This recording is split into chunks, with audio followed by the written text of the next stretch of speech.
Bonjour à toutes et à tous et bienvenue à Kumba Actu. Au sommaire aujourd'hui, l'offensive technologique de Sonatel avec le lancement de son offre satellitaire pour désenclaver le Sénégal. La jeunesse au cœur de l'agenda entre les préparatifs de la semaine nationale à Thiès et le nouveau projet d'inclusion FDII. Le monde en état d'alerte, Donald Trump lance l'opération Fureur épique contre l'Iran provoquant une riposte immédiate. Cap sur le continent, ouverture de la campagne au Congo-Brazzaville et déploiement de l'armée contre le crime en Afrique du Sud. Tout de suite le développement. On commence par l'économie numérique. Face à la concurrence, le DG de Sonatel, Borlot-Ba, prône l'anticipation. Depuis décembre 2025, le groupe commercialise son offre satellitaire. L'objectif est clair, apporter une connexion de qualité dans les zones les plus reculées, là où la fibre ou la 5G ne sont pas encore arrivées, une stratégie de long terme pour ne laisser aucune qualité au réseau. La 5G couvre aujourd'hui 40% de la population, la 5G. Et la 5G et la 4G couvrent 97% de la population. Donc pour permettre, comme j'ai indiqué, l'accès au débit mobile via les box d'Orange. Et ensuite, depuis décembre 2025, nous avons lancé une offre satellite. Depuis le mois de décembre, avec un partenaire qui s'appelle Eutelsat. Donc ça, c'est pour viser vraiment les 3% qui n'ont pas la fibre ou qui n'ont pas la 5G.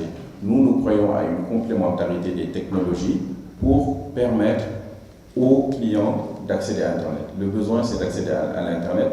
Maintenant, par nos expertises, les choix que nous mettons en place, on regarde quelle est la meilleure façon pour y arriver. Parce que, évidemment, mettre la fibre dans des zones qui sont extrêmement peu peuplées ne ferait pas sens. Donc c'est pour cela que la fibre, c'est vraiment pour les zones denses.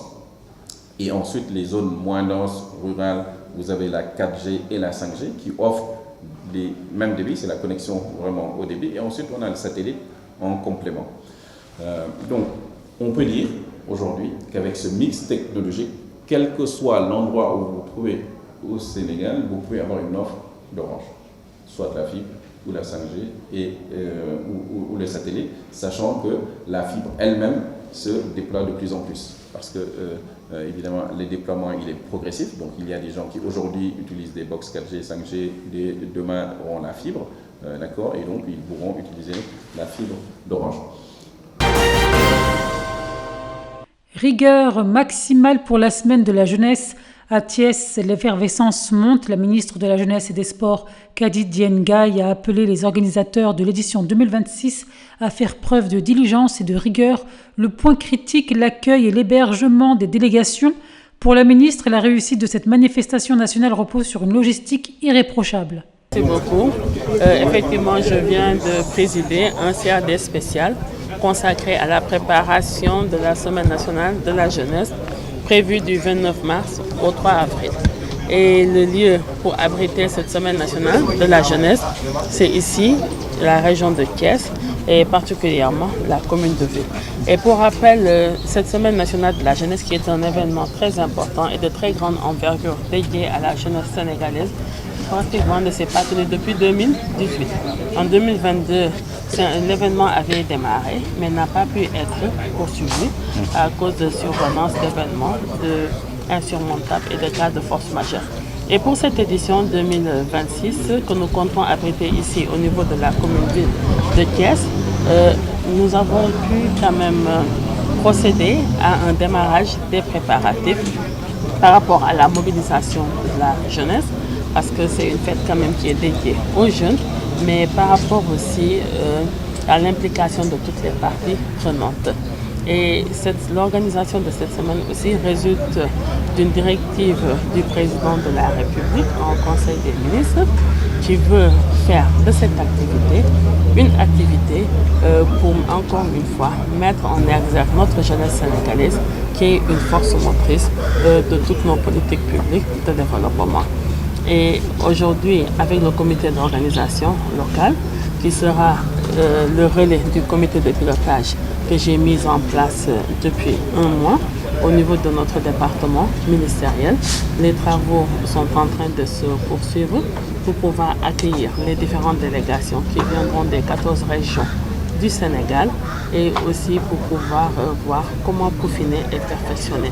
Pour rappel aussi, cette semaine est placée sous le signe de l'olympisme.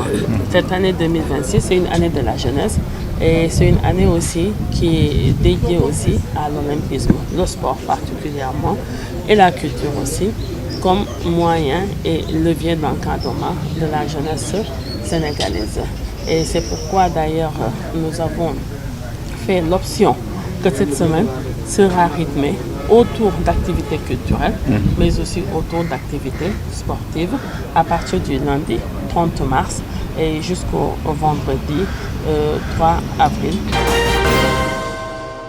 Une nouvelle chance pour la jeunesse marginalisée. On reste sur la jeunesse avec le lancement officiel du projet Formation, Dignité, Inclusion et Innovation. Cette initiative sénégalaise cible prioritairement les visages que l'on oublie trop souvent, les migrants de retour, les jeunes en situation de handicap ou ceux tentés par l'immigration irrégulière. Derrière la croissance, le projet veut placer l'humain et la dignité au centre du développement. Présentation officielle et le lancement du projet Formation, Dignité, Inclusion et Innovation.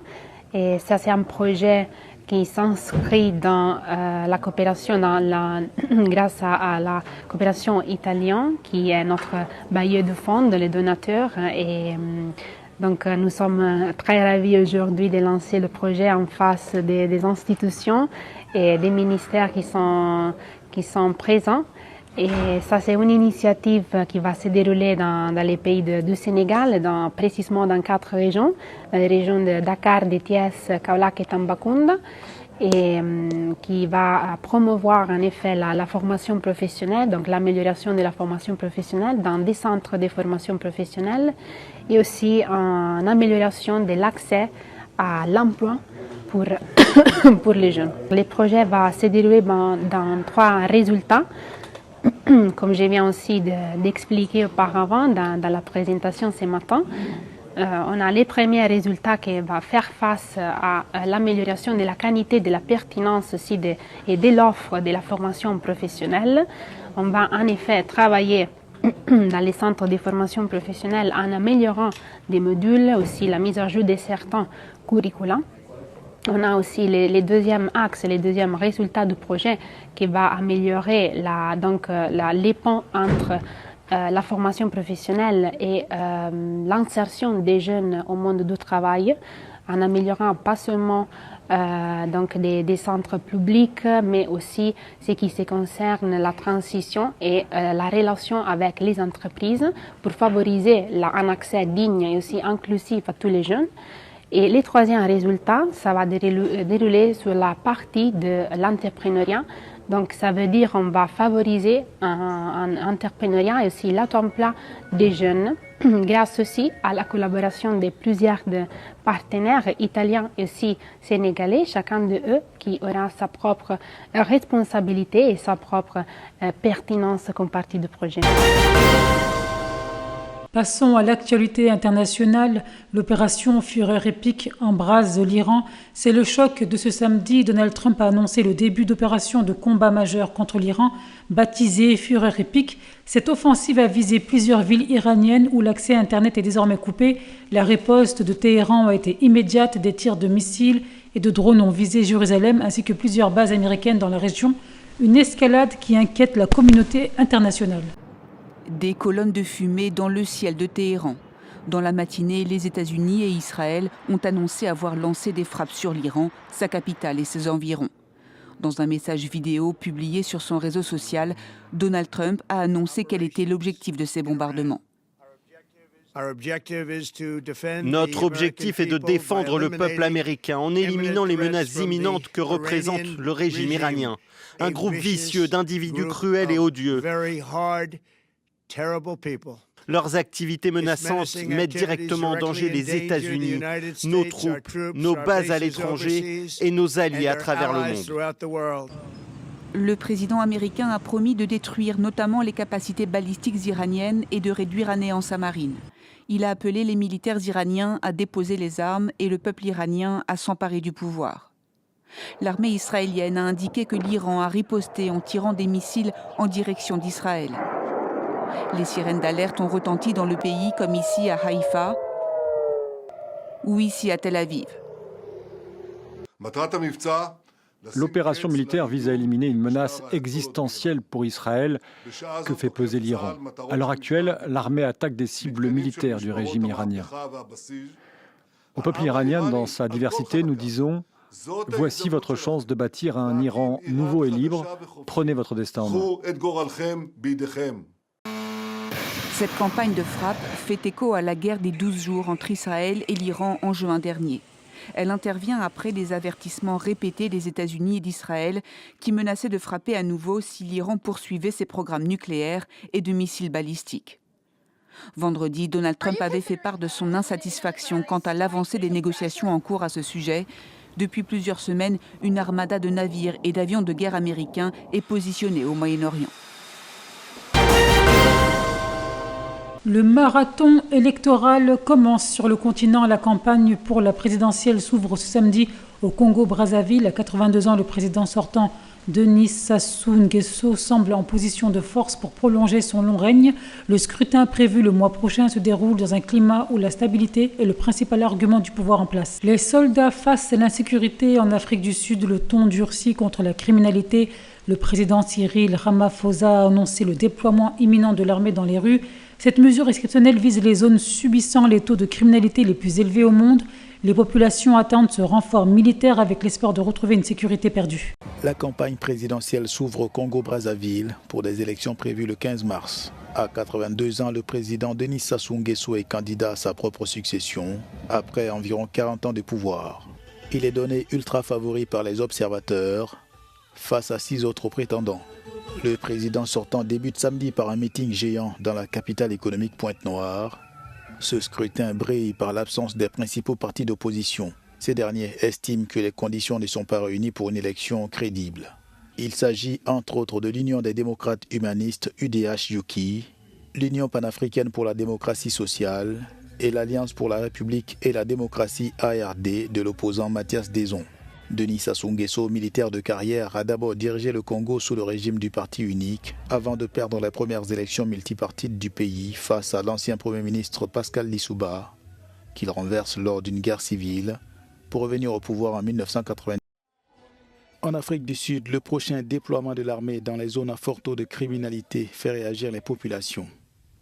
Cette décision du président Cyril Ramaphosa vise à lutter contre ce qu'il a qualifié de menace la plus immédiate pour la démocratie et le développement de son pays.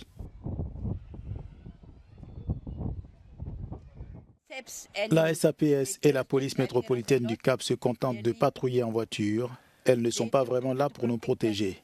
L'armée, elle, patrouille à pied dans le quartier. Elle est plus visible. Elle va installer des camps ici. C'est honnêtement une mesure positive, car il y a quelques années, elle avait encerclé toute la région et nous étions en sécurité à l'époque. Les soldats sont censés descendre dans les rues de 3 des 9 provinces du pays. Mais l'annonce présidentielle ne précise aucun calendrier. Entre espoir et inquiétude, les populations attendent. De mon point de vue, les sentiments sont mitigés en ce qui concerne l'armée. Beaucoup de gens veulent que l'armée soit présente ici, car ils en ont assez de la violence. Ils ont l'impression que rien n'apporte de solution. Donc, d'après moi, une grande partie de la population souhaite la présence de l'armée ici. Ils espèrent que l'armée apportera un peu de paix. En fait, même lorsque nous intervenons et que nous apportons des solutions, même si ce n'est que pour une journée, la communauté applaudit car c'est une journée sans fusillade. Avec environ 3,8 millions d'habitants, le Cap est la deuxième plus grande ville d'Afrique du Sud et l'une de ses principales attractions touristiques. Cependant, les quartiers périphériques sont connus pour être violentes. Des gangs de rue portant les noms tels que les Americans, les Hard Livings et les Terrible Justers se battent depuis des années pour le contrôle du trafic de drogue. La ville abrite les 3 commissariats de police qui enregistrent les taux de criminalité les plus élevés du pays, selon les dernières statistiques. C'est ici que s'achève ce numéro de Combat Actu. Merci de nous avoir suivis pour ce numéro riche. On se retrouve la semaine prochaine pour une nouvelle édition de Combat Actu et d'ici là, restez connectés. Et n'oubliez pas de vous abonner à notre chaîne Time for Africa TV sur YouTube et de retrouver toute l'actualité dans notre magazine en ligne www.timeforafrica-mag.com.